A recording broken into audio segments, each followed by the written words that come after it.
ओम श्री सरस्वत्यै नमः। नवषष्ठी कक्षा। विषय भूत अर्थ लकार। भूतकाल भूत अर्थ में जो लकार हैं उनको हम यहाँ देखेंगे। वो कौन से लकार हैं? वो 3 लकार हैं, लुंग, लंग और लिट।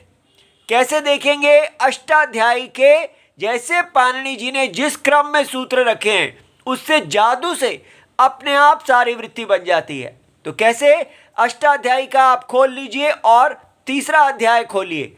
उसमें आप देखेंगे पहला सूत्र है प्रत्यय और उसके आगे ऐसे लिखा हुआ है 3 1 1 फिर 5 4 160। इसका मतलब है कि प्रत्यय का अधिकार पूरा तीसरा अध्याय, चौथा अध्याय और 5वां अध्याय के अंतिम सूत्र तक जाता है। माने इनके सब सूत्रों के साथ प्रत्यय लगेगा। फिर परश्च, परश्च पहले सूत्र के बाद दूसरा सूत्र, माने ये भी तीसरा, चौथा और 5वां सारे सूत्रों के साथ लगेगा। फिर धातो हो, ये धातो हो जो है पहले 90 सूत्र छोड़ दिए जाएं। 91 से लेके 34117 तक जाता है।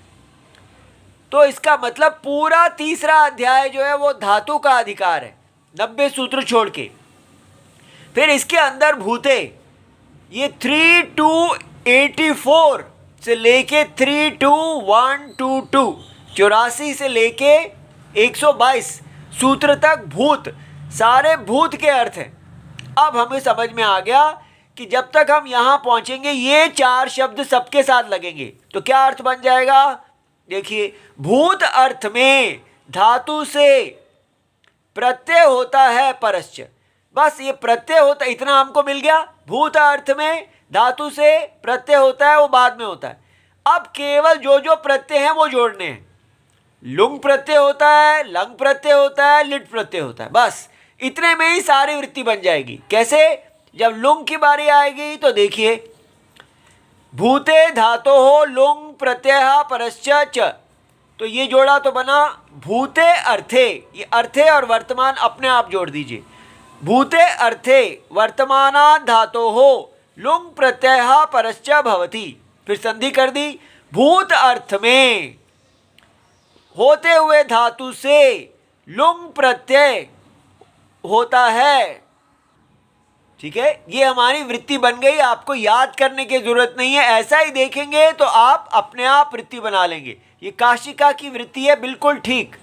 आगे देखिए, तो अब हमें समझ में आया लुंग प्रत्यय कब होता है? भूतकाल, सामान्य भूतकाल अर्थ में। अभी इसका विशेष अर्थ भी निकलेगा, देखिए। फिर है अनाद्यतने भूते। ये अनाद्यतने भूते, लुंग हमें यहाँ से नहीं लेना है, ये तो यही एक ही है। ऊपर के सारे शब्द चलेंगे अनाद्यतने और भूते। ये यहाँ से हमको मिल गया, लंग भी मिल गया। तो अब बन गया अनाद्यतने भूते धातो हो लंग प्रत्यय परश्च भवति। तो अनाद्यतने माने जिसमें आज नहीं है, जो घटना आज की नहीं है उसको बोलते हैं अनाद्यतने। अगर घटना आज की है तो हम लुंग प्रत्यय लगाएंगे। अगर घटना आज की नहीं है और भूतकाल की है तो अनाद्यतने भूते अर्थे धातु से धातोर लंग प्रत्यय भवति, और वो बाद में होता है। ठीक है, धातु से पहले नहीं होता, बाद में होता है। अब इसके बाद तीसरा सूत्र, इसमें क्या है? अनाद्यतने परोक्षे भूते। ये कहाँ से आ गया? ये देखिए, परोक्षे लिट 12115 सूत्र है। ये अष्टाध्यायी खोल के आपको देखना है। तो क्या हुआ? पहले ये सारे जो हैं ये तो आएंगे ही आएंगे, और साथ में लुंग नहीं आएगा, लंग नहीं आएगा, अनाद्यतन शब्द आएगा और परोक्ष लिट आ जाएगा। तो इनको जोड़ा तो ये बन गया अनाद्यतने, जो घटना आज की नहीं है। परोक्षे, परोक्ष माने जो प्रत्यक्ष नहीं है, जो आपने देखी नहीं है। तो घटना आज की नहीं है और स्वयं देखी भी नहीं है, लेकिन भूत अर्थ की है। तो अनाद्यतने परोक्षे भूते, अर्थे साथ में जोड़ दो। अनाद्यतने परोक्षे भूते अर्थे वर्तमाना धातो हो, होते हुए धातु से लिट प्रत्यय होता है और वो बाद में होता है। इस प्रकार ये तीनों सूत्र हमारे हो गए। अब हम इसको चार्ट पे देख लेते हैं। अगर हम यहाँ हैं, आज का दिन है, पूरा हो गया, शाम है आज की, आज के दिन में कोई घटना घटी है तो हम इन तीनों में से कौन सा प्रत्यय लगाएंगे? तो आज के दिन में अगर घटना घटी है तो लंग नहीं लग सकता क्योंकि वो अनद्यतने है, आज का नहीं। लिट नहीं लग सकता क्योंकि ये भी अनद्यतने है। तो आज की घटना के लिए केवल लुंग का प्रयोग होगा, ठीक है।